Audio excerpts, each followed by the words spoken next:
So let's talk about some serious stuff. In the last video, I mentioned the reasons why someone should consider Italy for international education and for scholarship purposes. So in case if you have not seen that video, the link is in the description. Go check it out. तो आज के discussion को further continue करता हूँ मैं कि वो कौन सी स्कॉलरशिप है जिसमें आप अप्लाई कर सकते हैं और उसको कैसे अप्लाई करेंगे, कौन कौन से डॉक्यूमेंट्स रिक्वायर्ड हैं उसके लिए. ठीक है. एज आई मैंशनड, दो स्कॉलरशिप्स हैं, फाइनेंशियल बेस और मेरिट बेस. तो पहले बात कर लेते हैं मेरिट बेस की. जैसा नाम से जाहिर है, मेरिट बेस, दैट मीन्स कि आपका जो क्रेडेंशियल्स हैं, आपकी जो GPAs हैं, जो परसेंटेजेस हैं, वो थोड़ी ज़्यादा बेहतर होनी चाहिए, वो अच्छी होनी चाहिए. फॉर एग्ज़ाम्पल, अगर मैं एशियन कॉन्टिनेंट में बात करूँ, पाकिस्तान, इंडिया, बांग्लादेश, इन तीन कंट्रीज़ की अगर मैं बात करता हूँ, तो पाकिस्तान और बांग्लादेश के लिए जो थ्रेश होल्ड है एप्लीकेशन की एक्सेप्टेंस का, वो है 3.3 आउट ऑफ 4 और इंडिया के लिए है 70% आउट ऑफ 100. तो पॉलीटेक्निको दी मिलानो, जहाँ से मैं खुद ग्रेजुएट हुआ हूँ, वो being a number 1 university, they have kept their like application threshold a bit strict. Except that for example जो बाकी यूनिवर्सिटीज़ हैं, पॉलीटेक्निको दी तुरिनो हो गई, या यूनिवर्सिटी ऑफ बोलोनी है, या यूनिवर्सिटी ऑफ सपियंजा है, उसमें ऐसा थ्रेशोल्ड नहीं है. तो मेरिट बेस्ड स्कॉलरशिप के लिए आपका जो CGPA है वो होना चाहिए तकरीबन 3.8, 3.9 या 90+% अगर आपकी 100 में से, प्लस आपने एक स्ट्रॉन्ग मोटिवेशन लेटर जो है वो प्रोवाइड किया है, then there is a very good chance you might be able to succeed in merit based scholarship. लेकिन लेट्स से अगर किसी का इतना CGPA या बेनिफिट जो क्रेडेंशियल है वो इतने अच्छे नहीं हैं, तो क्या करें वो? In that case the second scholarship which is need based और फाइनेंशियल स्कॉलरशिप. अब फाइनेंशियल स्कॉलरशिप में ये होता है कि आपको अपनी इनकम शो करनी पड़ती है सालाना. तो उसके लिए जो रिक्वायर्ड डॉक्यूमेंट्स हैं और जो स्कॉलरशिप का नाम है वो मैं आपको अभी बता देता हूँ. जस्ट अ सेक. इस स्कॉलरशिप को कहते हैं DSU. डिफरेंट रीजन्स के नाम से इसका नाम भी डिफरेंट है. जैसा कि पॉलीटेक्निको दी मिलानो के लिए स्कॉलरशिप को कहा जाता है DSU. जो यूनिवर्सिटी ऑफ सपियंजा है उसमें इस स्कॉलरशिप को बोलते हैं लाजियो DISU. एंड देन पॉलीटेक्निको दी तुरिनो में जो स्कॉलरशिप है उसको बोलते हैं आई थिंक EDISU.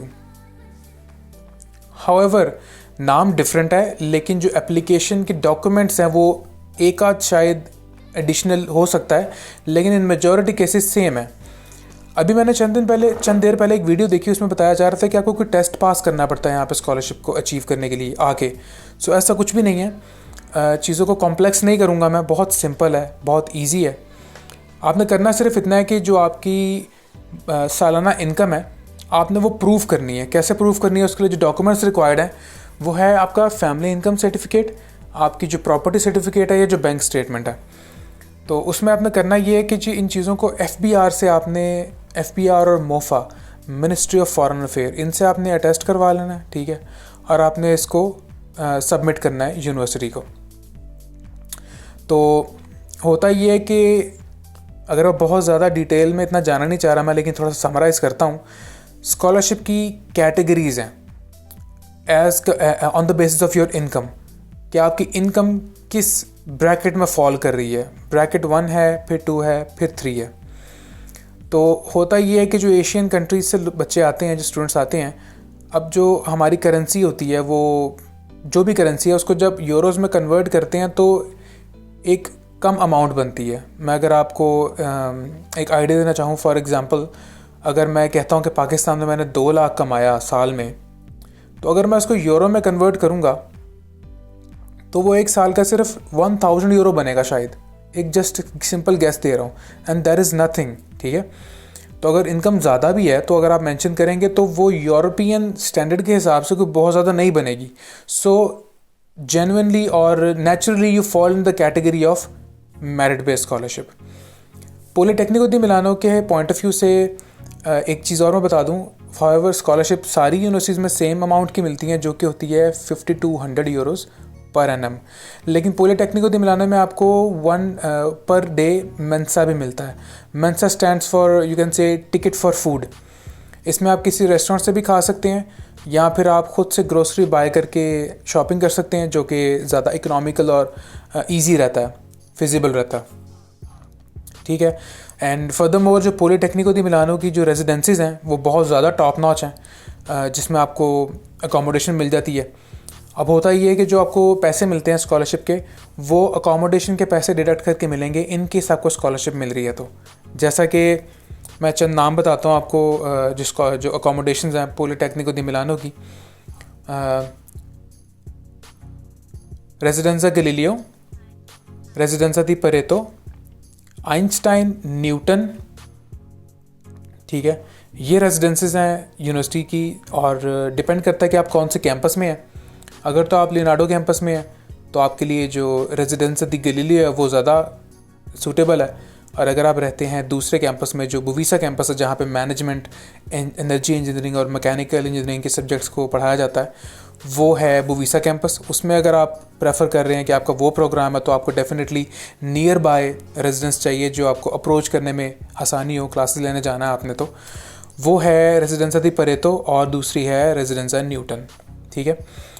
एडिशनली क्योंकि ये टॉपिक हमने रखा हुआ है स्कॉलरशिप की बेस पे, तो मैं ज़्यादा उसी को फोकस करूँगा। I have a really good friend who made a detailed video step by step on how to apply for DSU in Politecnico di Milano. The link is in the description.